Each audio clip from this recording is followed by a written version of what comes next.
Good morning. Oh, come on. Good morning. That's much better. Thank you. Everyone, welcome to the 2026 Indiana Mental Health Roundtable Summit, supporting those who serve. It is an honor to be with you today here at the JW Marriott, Indianapolis, as we come together around a topic that affects every community, every profession, and every family in our state, and that's mental health. Before we begin, I want to take a moment just to recognize and thank each of you for being here. Today's gathering represents something powerful, the understanding that supporting mental health is not the responsibility of one profession, one organization, or one sector alone. It requires all of us. We are joined today by leaders from across Indiana and beyond, elected officials, military leaders, veterans, first responders, behavioral health professionals, nonprofit leaders, and community advocates. You represent the people who make decisions, shape policies, respond in moments of crisis, care for others every day, and build the systems that determine whether individuals and families have the support they need. That is exactly why this conversation matters and is so important. The theme of today's summit, Supporting Those Who Serve, recognizes something we too often overlook: the people who dedicate their lives to protecting, serving, and caring for others also need to be supported. Our service members, veterans, law enforcement officers, firefighters, emergency medical personnel, dispatchers, and many others carry tremendous responsibility. They answer calls that others cannot. They step into difficult situations. They witness moments of tragedy, uncertainty, and loss. And while we rightly celebrate their courage and commitment, we must also ask, how do we ensure they have the resources, relationships, and support systems they need to not just to endure, but to thrive? That question requires leadership. It requires collaboration, and it requires a willingness to have honest conversations and hard conversations. Today is an opportunity to learn from one another, to identify solutions, and to strengthen a partnership that will move Indiana forward. Before we continue, I want to recognize and thank the organizations whose support helped make today possible. This summit would not happen without the commitment of our presenting sponsors: Riley Children's Health, Herbert Simon Family Foundation, and the Stephen Simon Charitable Fund. Thank you for investing in this important conversation and for demonstrating your commitment to improving mental health across Indiana. We are grateful for your partnership and for your belief that bringing leaders together can create meaningful change. Please join me in thanking our presenting sponsors.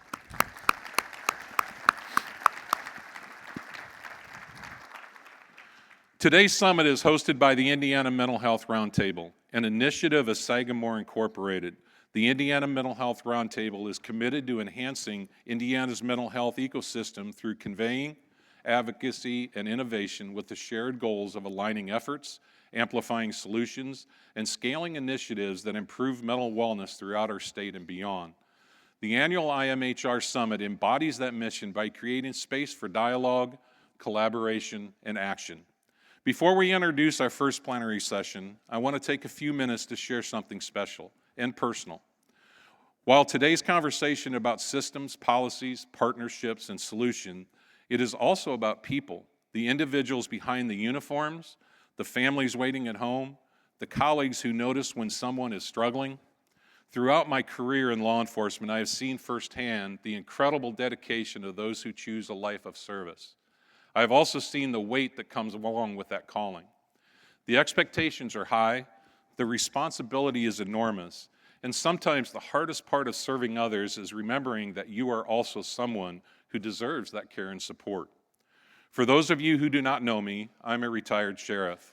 I now serve as the Chief of Police of Sheridan, Indiana.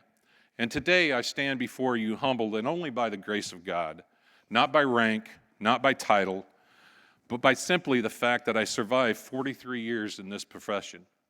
43 years of moments that shaped me, challenged me, rebuilt me, and defined me.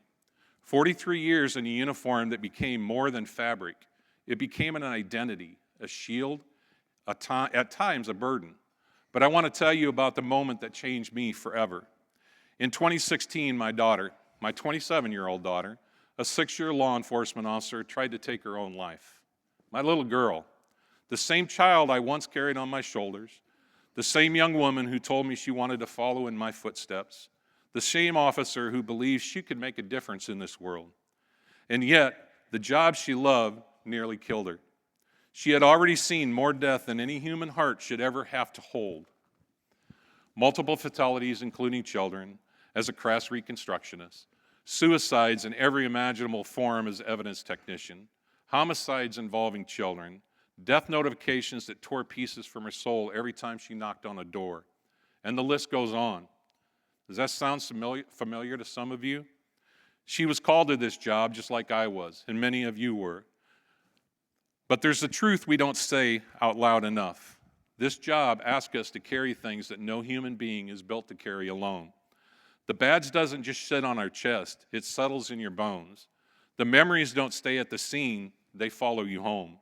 They sit with you at the dinner table, they wake you up at night, they whisper to you in quiet moments when no one else is around. And for some, like my daughter, the weight becomes unbearable. For years, we were told to be strong, to push through, to handle it. But strength is not silent. Strength is not pretending you're okay. Strength is not dying inside while the world thinks you're fine. Strength is honesty. Strength is vulnerability.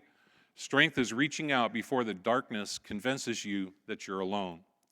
As leaders, as peers, as brothers and sisters in this profession, we have a responsibility, a moral obligation to change that culture that has cost us far too many lives.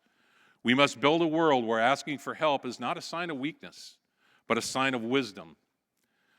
Where mental health support is not an afterthought, but a lifeline. Where every officer knows, truly knows, that their life matters. My daughter survived. Many do not. And I refuse, absolutely refuse, to let silence take another one of those of our own. In my 43 years have taught me anything, it's this. We can't save others if we don't first save ourselves. And I will spend the rest of my life fighting to make sure that no officer, no family, no department ever has to face what mine has. Thank you for allowing me to share that personal reflection. I share it because I believe this conversation begins with leadership. Mental health is not simply a behavioral health issue. It's a leadership issue. It is a workforce issue. It is a community issue. When leaders prioritize mental health, they send a powerful message that people do matter. That message can change cultures, strengthen organizations, and ultimately save lives. Our opening plenary session will further explore that very idea. To guide this important conversation, we are fortunate to have a leader who understands the intersection of service, policy, and community. Please welcome Ann Hazlett, co-chair of the Indiana Mental Health Roundtable. Ann has dedicated her career to strengthening communities and advancing solutions that improve the lives of Hoosiers. Through her leadership in government and higher education, she has consistently brought people together around complex challenges and helped transform ideas into action. Today, Ann will moderate a conversation with leaders who represent different perspectives and roles, but share a common commitment of improving the well-being of Hoosiers by embracing behavioral health as a core component of their work. Please join me in welcoming Ann Hazlett.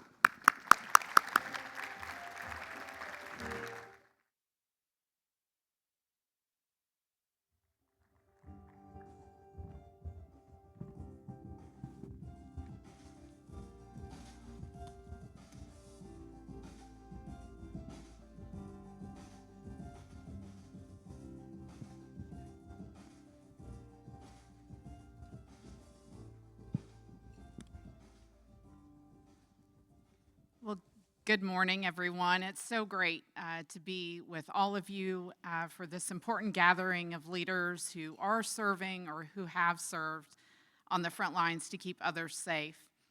Struggles with mental health are a frequent and often invisible battle for our first responders. There's some statistics that show that over 30% of first responders will struggle or develop a mental health condition such as depression or PTSD over the course of their service. However, that topic of mental health is not often an easy one to discuss, and then to take action to tackle. So with that reality, we wanted to start our day together with some inspiration. And so this morning, we will learn from 3 prominent leaders who have used their position and their influence to advocate and tackle solutions, build solutions for mental health, not only in their own communities, but also our broader state, including support for those who serve. We have Mayor Chris Jensen, who is the mayor of the city of Noblesville. We have State Senator Mike Crider, who represents Senate District 28. This is Hancock County and portions of Marion and Shelby counties. And then we have State Representative Victoria Garcia Wilburn, who represents House District 32, and this is portions of the north side of Indianapolis, Fishers and Carmel. We will begin with each leader sharing briefly about their work in mental health, and then we have some questions for the panel. So we're going to start with Mayor Jensen, and this is really by intention because so many of the solutions to address these issues are built at that community level. So Mayor, I will turn this to you. Good morning, Ann, and good morning, everyone. And I think I speak on behalf of the entire panel when we say thank you so much, not only to the Mental Health Roundtable, but to all of you who serve. We truly are so grateful that the Frontline that you tackle every day helps keep our communities safe. And it's such an honor to sit beside these 2 leaders. You know, our state is a better place because of Mike Crider and Victoria Garcia Wilburn and their leadership in this space and many other spaces. So it's a humbling experience to sit here. I took office 6.5 years ago to be mayor of my hometown and to lead a community now that is the 9th largest in the state of Indiana and one of the fastest growing. And one of the first issues I really wanted to tackle was a conversation around public safety. To really understand public safety, to understand the challenges not only our community was facing, but to understand the challenges our first responders faced. And I remember sitting there day one and looking at our budget. I always believe if you want to see a priority of a family or an organization or a government, look at their budget and see where they're spending dollars. And I saw that over 50% was going towards public safety.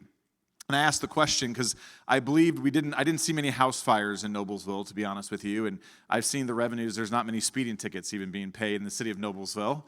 So I was asking some hard questions simply to ask and understand where our resources were going, what were we tackling. So much of it was surrounding mental health. And I think sometimes when you come from a community, especially in Hamilton County, that conversation can be difficult to understand, to really dive in and see. And so I was passionate from day one that we wanted to tackle that. Now, on day, I think, 45, we had this little thing called COVID-19, which really almost could have derailed a lot of our plans.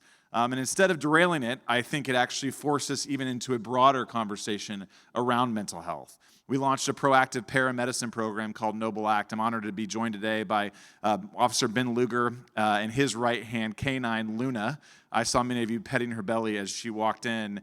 We are so fortunate in Noblesville because of a private donor. We have 3 of the state's about 30 mental health therapy canines on staff in Noblesville. We have Luna, who's with the police department. We have Carbon, who's with our fire department. We have Sadie, who is a designated canine solely for our first responders. And I always joke and see those dogs are so incredible. They can identify individuals who are struggling with anxiety or depression. And that's funny in a room. Oftentimes you don't want to be the one that the dog is seeking out. I've joked many times I must have peanut butter in my pocket when she's next to me. But the work that they do is incredible. So we really launched at that program as a way to be proactive, to identify at-risk Hoosiers in Noblesville who are struggling with a whole set of issues. And not only break down that stigma, but to highlight that those folks look like you and I in this room. They are moms, they are dads, they are CEOs, they are teachers, they are first responders. And because of the work that Ben and his team have done, we've been able to, now in nearly 5 years of the program, have over 10,000 interactions with folks in Noblesville. Just in 2025 alone, we were able to single-handedly identify proactively individuals to get them into addiction services, 40 of them within our community, link them directly up. Luna and her team with Carbon and Sadie have gone on runs to schools where a fire alarm was pulled. They've gone on runs to homes where a child is drowned. They've gone into homes where a veteran may be suffering from PTSD, and the work that they do to de-escalate that has been incredible. So it's been a complete passion project in Noblesville. And I've said from a government leader standpoint, it's not just the right thing to do, to give that hand up to individuals who are vulnerable in our community. But quite frankly, as we look at budgets and challenges around budgets, I'll wink at you on that one. It's the fiscally sound thing to do. You know, when you call 911 in Noblesville, we don't send a police car or an ambulance. We send the whole thing your way because we're not sure what we're going to see. Those are tax dollars flowing out of those buildings going to homes. If we can reduce the recidivism rates of individuals who are seeking support from the Noblesville Police Department, the Noblesville Fire Department, we can actually help then reinvest in our community in other ways to make it safe. So this journey is a long one. It's one that we're proud of. It's one that I think we're leading the way on, and it's one that we are dedicated to telling our story in all four corners of the state to encourage other mayors and other communities to step up to the plate, not just erase the stigma, but put boots on the grounds to save the lives of Hoosiers in all 92 counties. So honored to be here, and I'll get into more of that as we go along, Ann. Thank you, Mayor Jensen. Senator Crider. Yeah, good morning. I can really relate a lot to comments that Sheriff Nielsen made earlier. I spent 30 years in uniform as a state conservation officer, and during that time, I noticed as a police rescue diver that most of the work that I was doing was not rescue; it was recovery, and particularly when the drowning involved a young person, a child, and I had young kids at the same time, and so those were particularly impactful for me, and I think my interest in officer well-being really peaked when I lost my first sergeant, Carl Kelly, who drowned in a training accident in southern Indiana. And our department really took a shift at the time and really began to focus more on critical incident stress management and how we interact with each other and how we recover from those incidents. And so I spent 30 years there, and for some strange reason, I end up in front of you as a state senator, and I decided when I was elected that if I had an opportunity to do anything, it would be to try to improve access to care, not just for public safety officials and veterans that I knew, but also for any member of the public who found themselves at some level of crisis. And so it's been a real honor over the last 14 years to really try to take a conversation and move us to a place where when a person finds themselves in need of care, that's there, right? Mayor Jensen mentioned that this has become a whole team-like response. And certainly I'm proud of the work that we did in 2023 and Senate Bill 1 that really started to move us to a system where someone to call, someone to respond, and then someplace to go for follow-up care. And I think we've made some progress. I'm proud of the work that's been done. I came to this conversation really as a layperson, really not understanding all of the really the intricacies of a person that really has its own set of challenges. I met an individual when I worked at the hospital following my law enforcement career that suffered with paranoid schizophrenia. And he told me during that conversation that if you've met an individual with paranoid schizophrenia, you've met an individual with paranoid schizophrenia. The next person may present differently.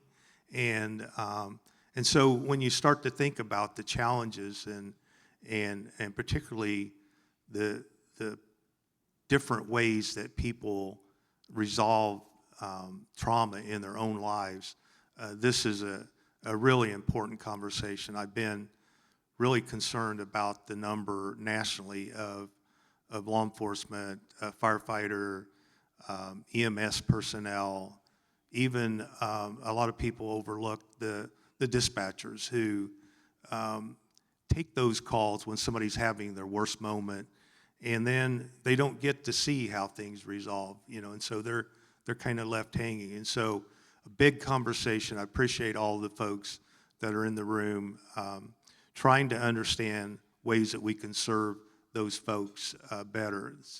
As a former administrator, I would tell you that of all the things I spent budget-wise, the personnel that I had that were under my supervision were the most important, and really grateful that this conversation is happening. Thank you, Senator. Representative Garcia Wilburn. Yeah, thank you, Ann. First, there's a tremendous thread of service between these two, and so I'm just really grateful to be on this stage with them, because I also believe that the reason that I came into this position as a state representative was because an immense duty to service that was first modeled by my husband, who was a sergeant with IMPD for 13 years. And I think about kind of how his internal invisible wounds really started in an incident similar to yesterday that happened in my district. So Carmel PD responded to a critical incident, and I was checking on the officers by way of the Carmel FOP this morning, and I said, "How are we doing?" And they said, "There's certainly some invisible wounds." And so, my husband always made a promise to me every day, which I'm sure many of you in this room have made to your partner and spouse. You give the kiss before the shift, and he would always say, "I'm coming home." And that was a promise that he made to me and our 3 little ones. And it was put to the test, not once, but twice. And after the second time, when Chris was brought home, I could see just an immense amount of pain that was unfamiliar to myself, that this incident was different. It was a bit more tragic. He was answering the call to a burglary. There was a man hiding in the basement. On the table of which the man was hiding under, there were several firearms. And Chris promised to come home. But it did cost him something. And we are very faithful people, and would talk about this incident with our pastoral care. And he took some time off with short-term leave. And the culture of policing at that time, which now is almost nearing a decade, was a little bit different. Jump back on the horse, get back out there. We're all here to help you. You're a hero.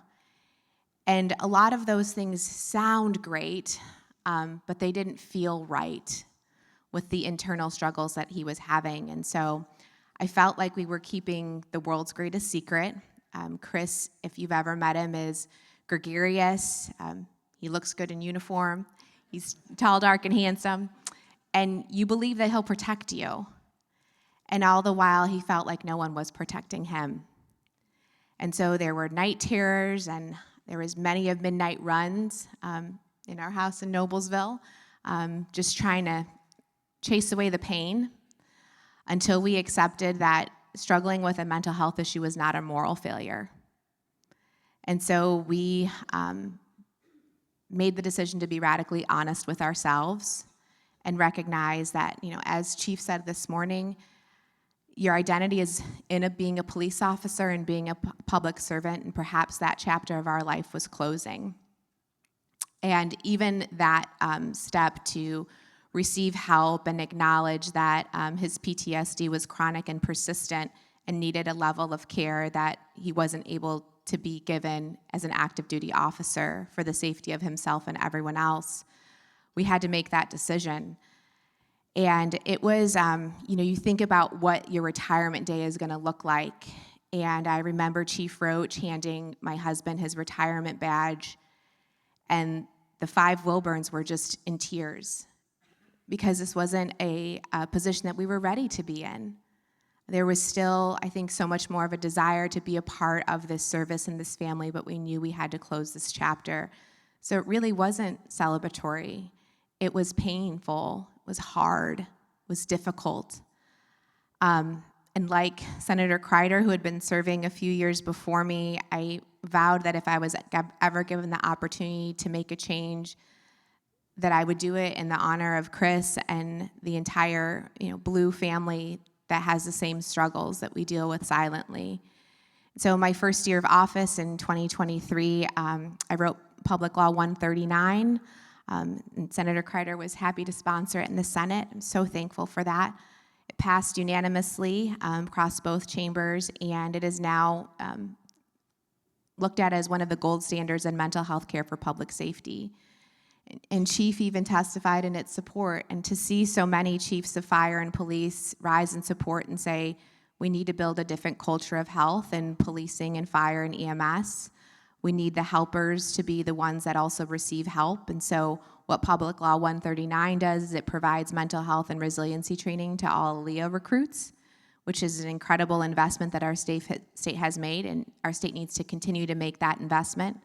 And it also provides education and awareness training for chiefs of police and fire so that they're able to recognize the signs of distress among their rank and file, which is very critical.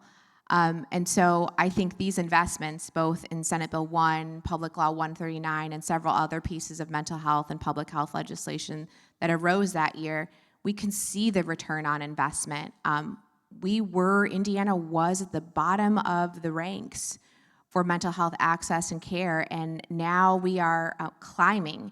We were, one of the most desperate states during the opioid epidemic, and now those numbers and trends are reversing, but it's because of the work that's been done by the Mental Health Roundtable and other organizations. I know Mental Health America is here today, that we've been able to turn the tides. And so it's an honor and a privilege to continue to invest in small government, wink, so that we can all do our part. I think every level of government deserves its function here, because we all need to be each other's keepers. And knowing the brotherhood and sisterhood that exists in both of those professions, that means something. So I offered to my Carmel FOP, if you need a meal this week, if the families need meals this week, if the families need childcare this week, I'm here to help, whatever it takes, because that's taking care of each other and one of another. So grateful to be with you all today and hope that we have a productive conversation. Thank you so much. As we go into the questions, I want to start with one around stigma, because I think, and we've already heard several references this morning, this does remain one of the biggest barriers to seeking help, and I think particularly in this profession. So a question for each of you, when you think about your work, especially at a community level, what strategies or tools have you found to be most effective in reducing stigma around mental health, particularly among those who are serving on the front lines? Are there specific messages or approaches that you've taken in prioritizing mental health that have really resonated in your community? And I'll start here with Mayor Jensen. Yeah, thank you for that question. First of all, I think, and I think Representative Garcia Wilburn really displayed that just a minute ago, was just vulnerability is such a powerful tool today. And I think leaders who are willing to be vulnerable, and that's leaders of a church or a family or an organization or an elected official that can be vulnerable, and it really helps bring that stigma down. A great story in early April of 2020, right as COVID was hitting, and we launched our Noble Act program. I was approached by a licensed mental health therapist in Noblesville who actually was married to a city councilor, and she suggested, she's like, Mayor, would you be willing to go on Facebook and do a therapy session with me? Of course, my first answer was four-letter word no. There's no way I'm going to do that. And I thought that was incredibly selfish of me. And so I agreed to do that. And that first hour-long show had several thousand people tune in. And she asked hard questions about being a dad and being a husband and being a mayor during that time. And that actually turned into, at the time, a weekly show called Mental Health Monday that we now do monthly in Noblesville. Weekly was getting a little aggressive. We're now 6 years into it, though, and it's a monthly program where I go on, and selfishly I get a free therapy session for a half an hour. But we've tackled really difficult issues. We've talked about suicide. We've talked about cancer diagnosis. We've talked during COVID about parenting during COVID, grandparenting during COVID. We've talked about all the things. We've had great guests on there who shared their story. And I think when leaders are willing to just say, hey, you know what, I too put my pants on one leg at a time. I too have struggles. I have 4 kids, 2 doodles, and a wife. Getting out the door in the morning can be quite the struggle. But I too have those challenges. And when if a white male Republican from Hamilton County, Indiana can go on Facebook and say, hey, me too, I have those challenges, the instant calm that helps create across the community is unbelievable. the text messages I received, certainly especially from the baby boomer population, a population that wasn't used to maybe talking about those feelings and those emotions. They would secretly text me and say, I tuned in today. I'm like, I won't tell anybody, don't worry. But I'm glad you listened. And, that tool has really helped bring the temperature down on the stigma and bring the action up on the front line. And I think that has been a huge resource for us to lean into and help tell our story. And I try to be very open and candid. I have a therapist I go to at least quarterly. I better practice what I preach. Talk is cheap today, and we see it all the time in politics. So show that you're willing to do the action, that you're willing to do the hard things. And if you can break that down, if you have leaders that are willing to lean into that, and then also the second step of that, don't just talk about it. Put programs in place that's doing the work. Whether it be Noble Act in Noblesville, or I had a chance to work with the legislature on an Indiana Community Cares initiative where we're helping to put some dollars around the communities, around the state of Indiana, because oftentimes that funding is a barrier for a lot of these things. If we can put a little bit of money into programs in all corners of the states, in all 92 counties, that can make a difference. We do it already. We have a great program in Indiana, the Community Crossings program, where the legislature, if a city or town or county has an infrastructure plan that they put on file with the state, they're eligible to receive matching dollars to help with road funding. Take that same model and apply it to mental health. If communities are willing to invest in a proactive paramedicine program, why wouldn't the state come alongside with some small dollar grants to help fund a Luna of your community, or a licensed mental health therapist on staff that we're fortunate to have in Noble, a licensed clinical social worker on staff in Noblesville? Take those models. It is small government, but it does incentivize. It puts skin in the game from communities, puts action, puts boots on the grounds, and helps collect that data then to tell Indiana's story, to move up the ranks, to be better, to acknowledge that even our leaders are willing to say, hey, it's okay to not be okay. Thank you, Mayor. Representative Garcia Wilburn. Yeah, addressing stigma, I totally agree, is offering a level of humanity, and agree, I didn't get into politics to perform political theater. That might grab a headline, but does it impact lasting change? And so there are hard things that can be done with care and concern. And this group, police, fire, veterans, EMS, you all do that every day. You all exercise. You actually are the living, breathing element to the law, and you're implementing it with care and concern every day.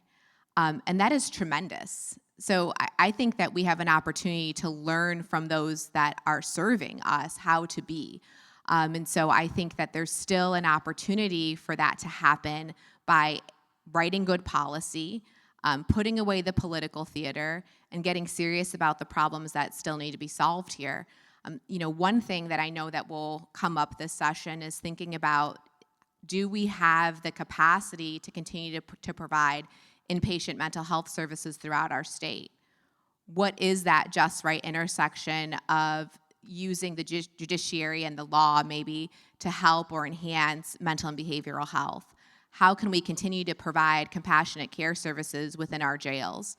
And it is sometimes as simple as lifestyle changes. The sheriff will tell you, one of the reasons that a lot of mental health conditions continue to stabilize in the jail system is because this is the first time where people have had predictable sleep schedules, have minimized the use of technology, and have 3 nutritious meals a day.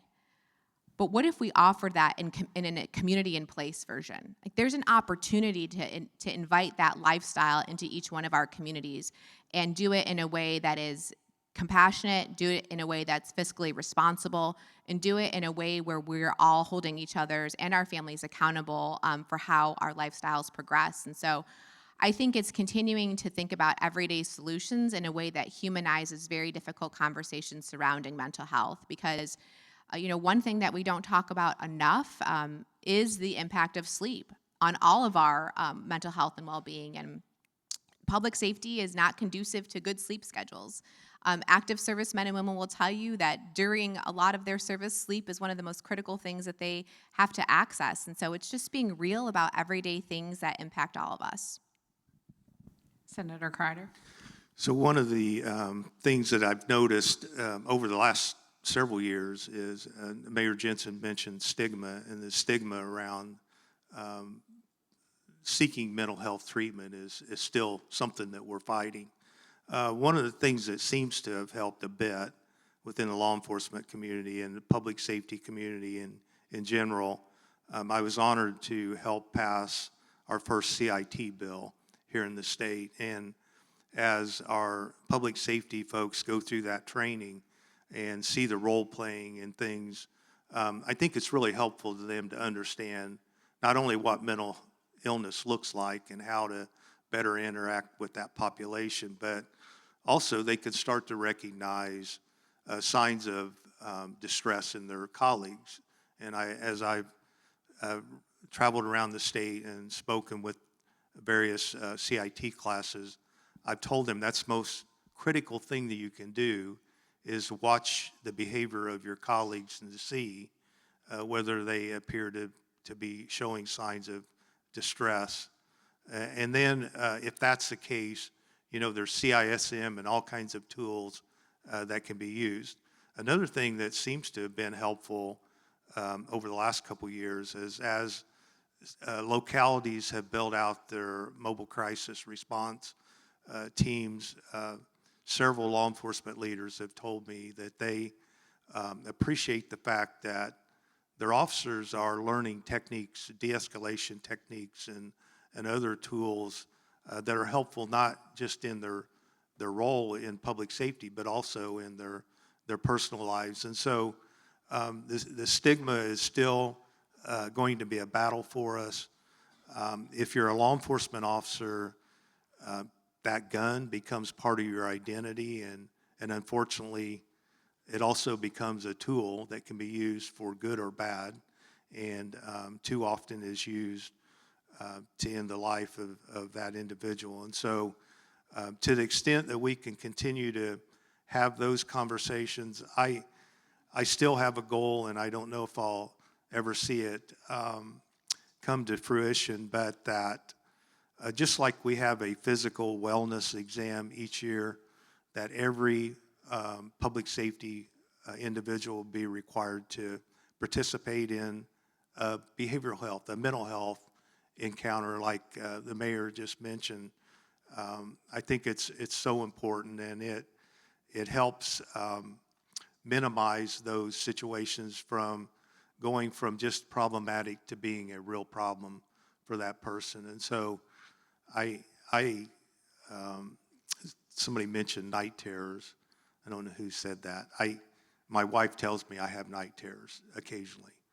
And she's got this system where she'll barricade herself with pillows if she knows that I'm having a particularly bad night.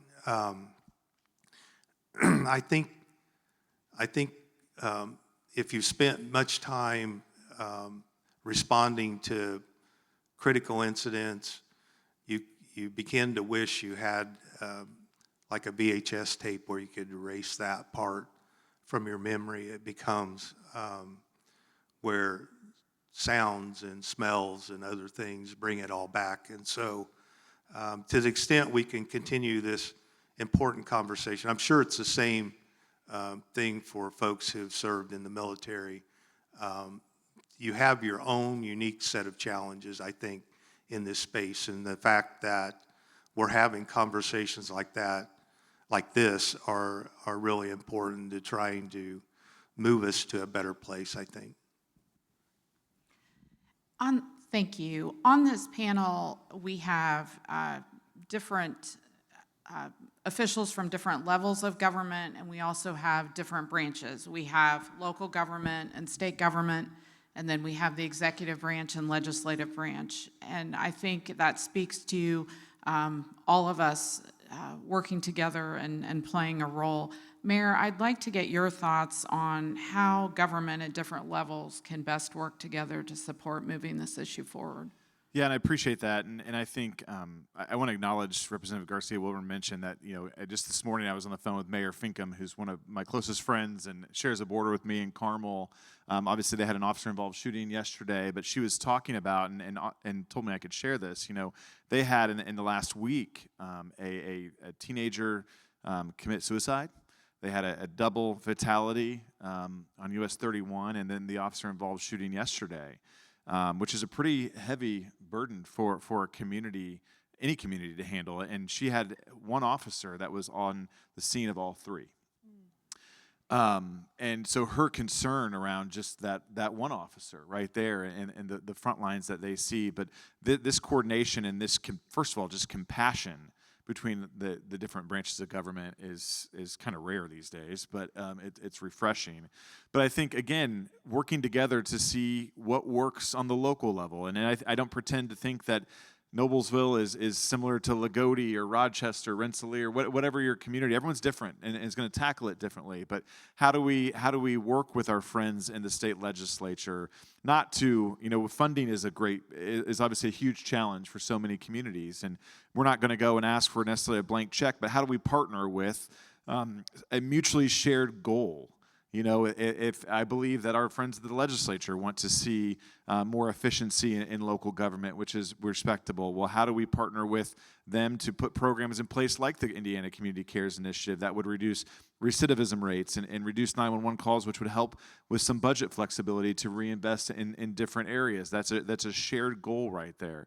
How do we work with our partners in state government on the executive bed with the governor's office to continue to promote the conversation around not just officer well-being, but community well-being in different initiatives to invest in our different community? How do we partner with our friends in Washington, D.C., which is nearly impossible, but how do we partner with them to come up with solutions that would allow for programming to trickle down, or maybe not just programming, but how do we cut red tape around some of this conversation? How do we streamline the conversation between our federal, state, and local officials, and just even more on a granular level? How do we collect data together? How do we show that ROI for our nation, our state, and our city? To show that these investments are working. They're not only saving lives, they're saving officers. They're helping us retain officers. They're helping our budgets on the local level. Quite frankly, they're helping citizens' tax dollars be put to good use to save their friends and neighbors or themselves. So I think that open dialogue, and I think there is shared goals amongst all three levels, federal, state, and local, to put our minds together, to think of programming, to think of ideas, or quite frankly, maybe just to remove government intervention in ways that helps you do your job and helps our neighborhood stay safe every day. Senator Crider or Representative Garcia Wilburn, do you have anything to add to that? No, great points. I think, it's really difficult to measure success. And oftentimes when we get involved in the budget side of these discussions, it becomes, I see that you've resolved situations with mobile crisis response at a pretty high level. What does that mean economically to this discussion? And so my goal has been and will continue to be, as long as I have this opportunity, to create some form of long-term sustainable funding for the challenges we have mental health-wise in the state, so that when we do hit situations where we have budget crisis, that's not the first thing on the chopping block, because too often that is a situation. It's a big challenge, and it's so complicated when you look at making a system of care really viable long-term. There's insurance involved in the discussion, and there's where does the funding come from and who gets the funding, and all the little small p politics things that become entangled in that conversation. But it seems like more people are willing to have that conversation, and I think that's really a good thing. One of the things I've noticed is that communities are building their own kind of workarounds to the challenges, and so to the extent they can continue to do that, and to the extent that I think it's is it Noblesville or that has Noblesville. The Rice Center, the Crisis Center. It's in Hamilton County. Hamilton County, okay. I toured that recently. Another great opportunity for a community to step forward with an idea. I know Senator Alexander's over here in his community.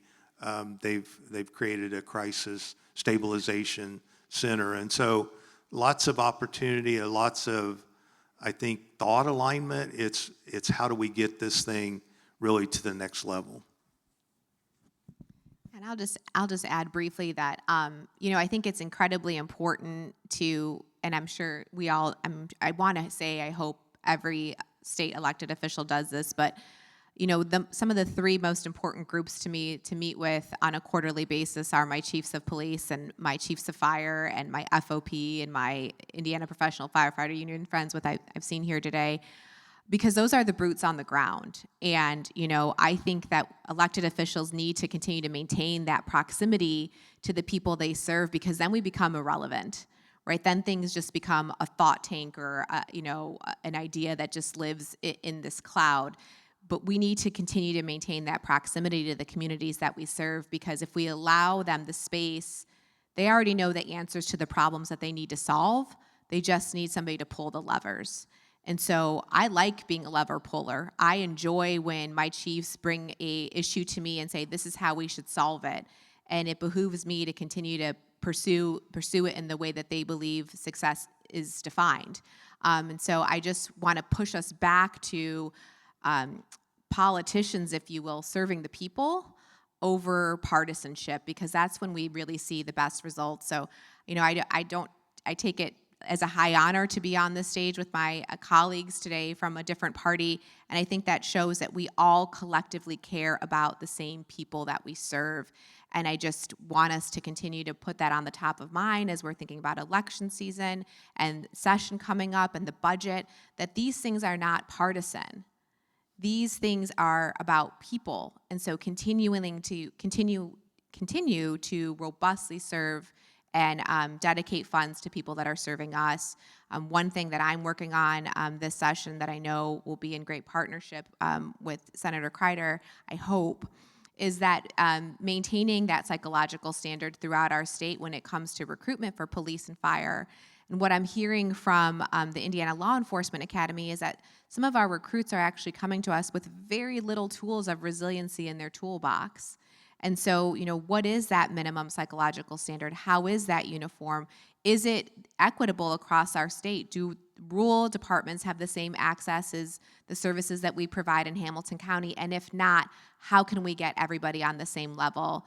Because one thing that I am very passionate about is making sure that irrespective of where you live in our state, you're able to receive the same services and experience the same high quality of life.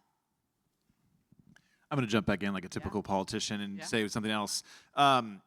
First of all, Senator Crider, all those other communities in Hamilton County, we just call them Noblesville adjacent. So, but I wanted to point out something that I thought was really important too, and just different levels of government. I had a recent phone call with our former governor, Eric Holcomb, who one of his new passion projects is talking about youth councils. And that's something we've been really proud of in Noblesville. So to take that conversation a layer deeper, and actually Steve Witta is here today, one of our senior advisors with our youth council. The next generation of Hoosiers are really passionate about this conversation. They're very open about this conversation. They will probably still talk a little bit about the stigma, but it's much less as the younger you get. And so they've really dove in Noblesville around this conversation and partnered with Steve to come up with a program called Tags for TAP, which will help sync up their devices if they're looking for resources on mental health. So how are we adapting our resources to that next generation? And I appreciate former Governor Holcomb taking this around the state to talk to different communities. How are we engaging that next generation? If we want to erase the stigma, let's normalize this for future Hoosiers to make this just a quality of life initiative and this a normal conversation. So I wanted to bring that point up as a great way of interacting with different layers of government, and then even non-government entities like that next generation, our young people in our communities, and getting them engaged. And how are we talking to them about this conversation? What resources do they need, and how do they need to receive it going forward? Thank you, Mayor. Senator Crider, you mentioned data, and I want to have a question on that topic for a minute. It's so important to mental health in order to show need, cost, and then return on investment. Wanted to get thoughts from each of you, how you've navigated the topic of data, and what are some of the critical gaps that you think exist now, and which are most critical to close. And Senator, I'll start with you. So one of the real benefits of the CCBHC model of of care is the data that's produced. Currently in the state, we have 24 community mental health centers. 8 of those have been participating in a pilot project where they begin to move to that more robust level of care, really looking at all aspects of what that looks like. The data is pretty encouraging. You know, it's important to capture it at the right time and to be able to quantify what that actually means in the big picture. I think, you know, my hope is that we'll continue to move more of our community mental health centers to that CCBH C level of care, and certainly that'll help us with some of these challenges. They have the ability really to do some of that short-term intervention. They have the ability to have one of the aspects is Veterans Affairs or veterans type programming. And so if you're on the side I'm on, and I serve on the Appropriations Committee in the Senate, if you don't have data when you ask for increased funding, then you're just going to be out of luck, right? And so to the extent that we can continue to quantify, I mentioned earlier, it's hard to quantify success. It's hard to show something that didn't actually happen, would have happened if you had not intervened. And so I think as a state, as a system of care overall, as the government and non-governmental entities that are involved in this discussion continue to find ways to capture data, to other than, you know, I had a conversation with the fire chief recently that said he believed that the majority of the calls that they run on now are some way behavioral health related. But I'm not sure where that got captured or how that got captured. I think it's more of that's his impression based on his conversation or looking at run sheets. And so we need to continue to do what we can. This last week, Senator Clark and a couple of us were involved in a discussion with the 911 system and the 988 folks, and trying to figure out better ways for that transfer of care to take place. That's a good opportunity to capture data, and we just need to continue to look for those opportunities. And to the extent that we can have good, solid data for folks like Victoria and I to use when we're going through the budgeting process, I think that's extremely important. Representative Garcia Wilburn. Yeah, I see Dr. Hannah Maxley here, who's a data whiz and has helped us in all sorts of behavioral health initiatives to capture the cost savings that we produce when we implement projects of prevention. So leveraging our academic and institutional partnerships in our state, I think, is critical. I think an area for me that is maybe somewhat hard to swallow is thinking about what do we do with the number of active suicide deaths that we have with our police and fire. There's still an immense amount of stigma associated with suicide. During Chris's time as a police officer, one of his beat partners unfortunately committed suicide, and you don't receive the honor, right? I mean, when you lose somebody by suicide, the regalia of that death is different. And how can we better acknowledge and serve our families that experience that? I think we need to start capturing the data more intimately with active suicide deaths within police, fire, EMS, and 911 dispatchers as well. And then thinking about the occupational hazard of the job. So my full-time gig is a community engaged researcher, and the advancements of health information technology have advanced so rapidly that we need to start leveraging that. So in addition to physical and psychological screens, thinking about what are the occupational hazards at a very individual level. We're starting to do this with policing and cancer-associated diagnoses, and there's strong evidence that thinks about the stress of a job and taking what maybe are your vulnerability points in your body by body mapping and thinking about where that chronic stress could sit and lie. And so that chronic stress might impact obesity, diabetes, cardiovascular diseases, and then to what extent can we offer preventative strategies for our police and fire and veterans. So there's an immense amount of rapid technology happening there with full scan body MRIs that can help us tailor an individual's experience. Because, if we're asking our police and fire to run into the most dangerous situations of their lives and of our community's lives, we owe them so much. How do you even put a price tag on somebody's life that they are literally lying down day in and day out on behalf of the safety of all of us? And so we have to really be smart about that. There are smart technology advancements there that would provide immense amount of data, and I believe that Indiana can lead the way in that. Thank you. Mayor? Yeah, I want to touch on data in terms of budgetary, because I think that's really important here in a second. But I want to also point out a data point that really moved me. Data can be used so importantly to tell a story within a community, but it really also then influences action. And I remember right about the time I was approached by that therapist to do the Mental Health Monday, part of what got me over the hump of myself and my selfishness around it was there was a week in April of 2020, we're in Noblesville, Indiana, in Hamilton County, Indiana, that we had more people commit suicide than had died from COVID-19. And these were folks that looked like all of us in the room. And that was really telling to me. And that's what influenced me to say, we have to take a step in this direction here. So that data is really, really important to us. And I'll also say on a budgetary standpoint, I am a temporary holder of the office that I have.